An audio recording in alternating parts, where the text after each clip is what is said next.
Halo, bertemu lagi para trader. Perkenalkan saya FX Suciharto, saya profesional tutor dan instruktur edukasi exam Indonesia. Teman-teman, pada video kali ini kita akan membahas mengenai Fibonacci, terutama sejarah Fibonacci dan juga mengenai deret ukur dan rasio Fibonacci. Dari mana asal muasalnya, gitu ya. Teman-teman, Fibonacci ini banyak diajarkan di sekolah-sekolah. Kita sudah mengenalnya mungkin sejak kita SMP, sejak kita duduk di bangku SMP.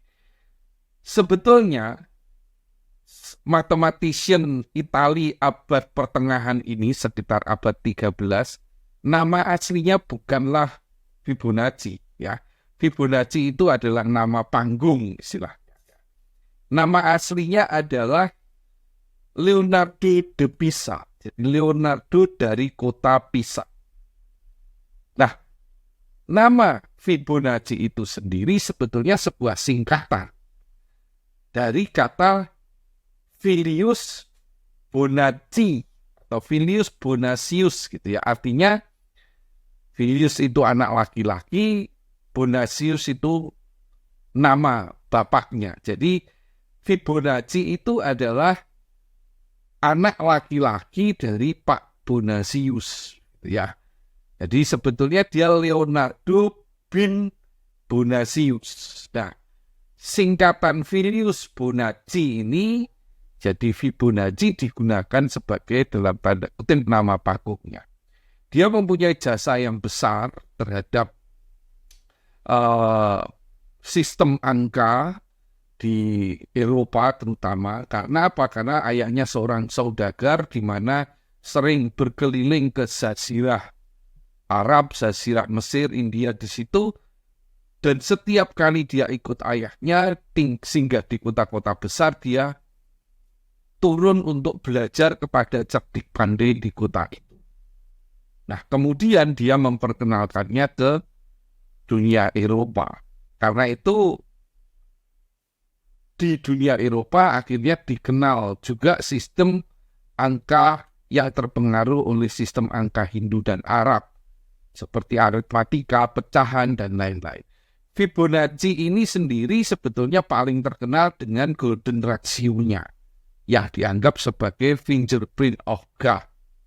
Ya, jadi jejak jari tangan Tuhan ketika melakukan penciptaan. Mengapa? Karena hampir pada setiap hal yang simetris, harmonis, berpola, golden ratio ini bisa ditemukan di sana.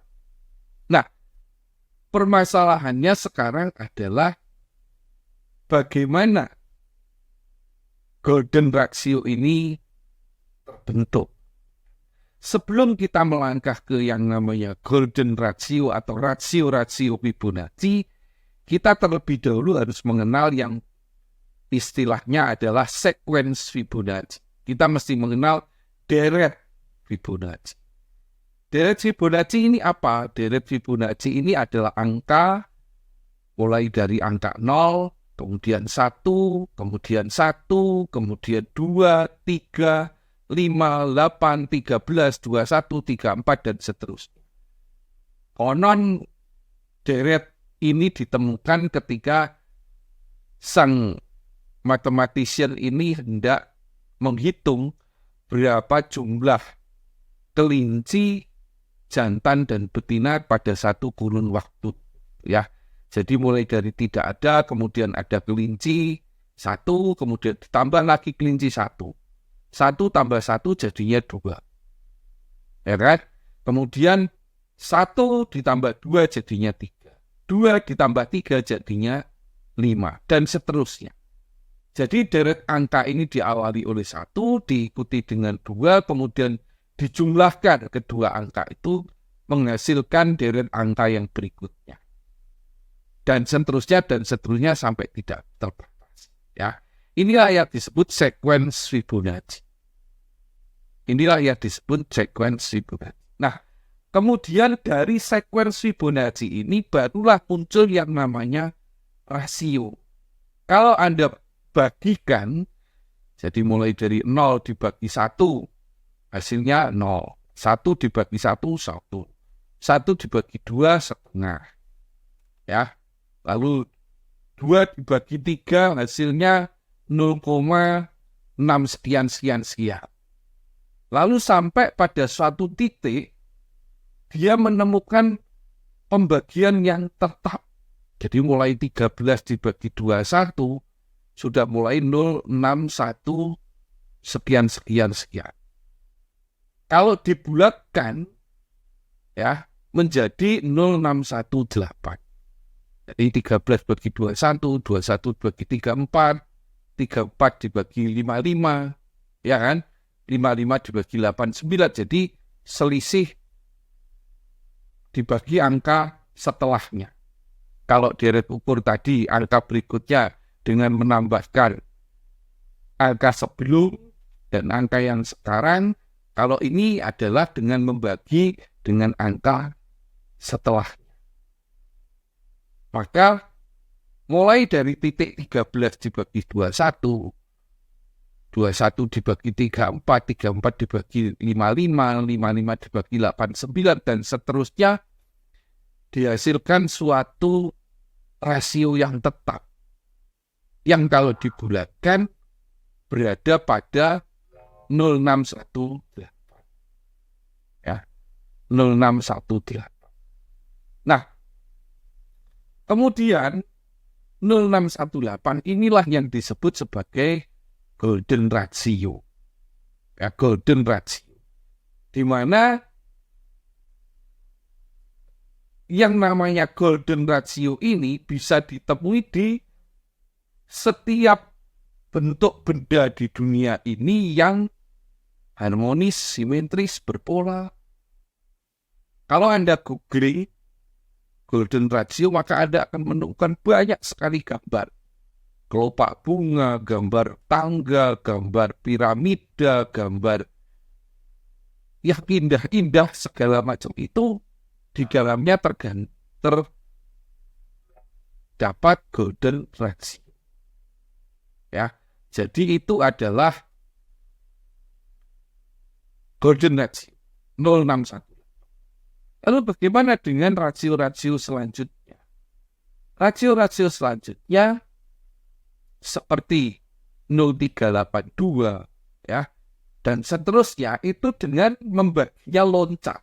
Jadi kalau tadi 13 dibagi 21 ketemunya, dan seterusnya ya ketemunya 0618. Kalau rasio-rasio yang lain ditemukan 13 misalkan dibagi loncat 1.